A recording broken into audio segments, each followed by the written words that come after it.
you've seen so much. You've been at the forefront of so many potent musical moments that helped shape certain types and forms of culture in certain societies, whether it be Woodstock or just so many different events around the world, so many musical festivals or things that are in support of something that has happened around the world.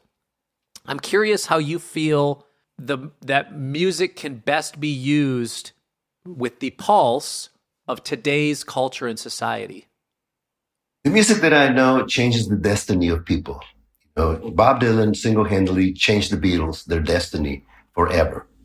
When Bob Dylan showed up with a fro at Albert Hall, the Beatles were never the same. The next thing you know, it's like, Michelle, Mabel. Then they started singing like Bob Dylan, and they went from She Loves You, yeah, yeah, yeah. They went from all of that to like, holy shit, man. This is the guy that is Jimi Hendrix, number one. Jimi Hendrix loved and adored Bob Dylan. Listen to All Along the Watchtower, which is probably the Mona Lisa of Jimi Hendrix, So I look for musicians who will change your destiny if you really just sit down and listen to it. Miles Davis, Coltrane, Bob Marley, Django Reinhardt, and you can do a whole show on mother effing guys who will change your destiny if you sit down and listen to it. Why? Because they will pull you out of your dull, D-U-L-L, doldrum existence. They'll help you open the cage and let the hamster out and discover. There's a difference between self-deception and self-discovery. Real musicians will invite you into self-discovery, and you will not be afraid to just dive into the unknown and unpredictability. That's great. What do you think society needs from musicians right now? What do you think it needs from musicians to change the course of destiny for good? I mean, and I don't mean for good as in like forever. I mean for good as in like for the good of all. I love that question. It's very profound and very meaningful. And it comes back to the third dimension. Third dimension is very predictable, boring, cute, clever, deep as a spoon, shallow, hollow, freakingly predictable and pathetically annoying. Third dimension. I call it monkey and donkey mentality dimension.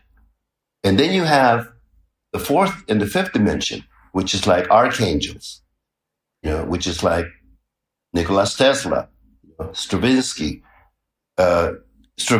and Da Vinci, Art Tatum, Parker, Charlie Parker, Coltrane, Wayne, I can hear one note who's a fifth dimensional or fourth dimensional or three dimensional.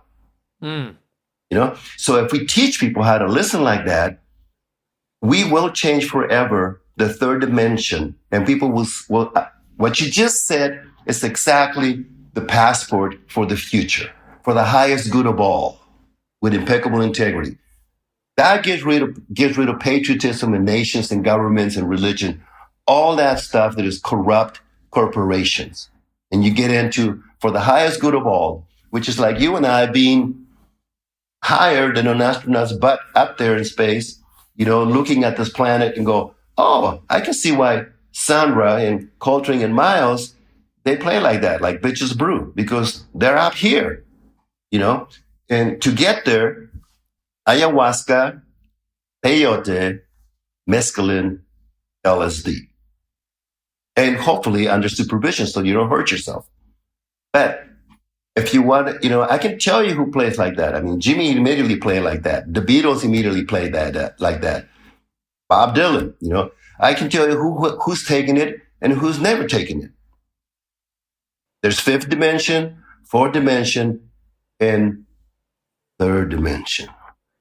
Where do you feel that which dimension do you feel like you're operating under? Probably between fourth and fifth.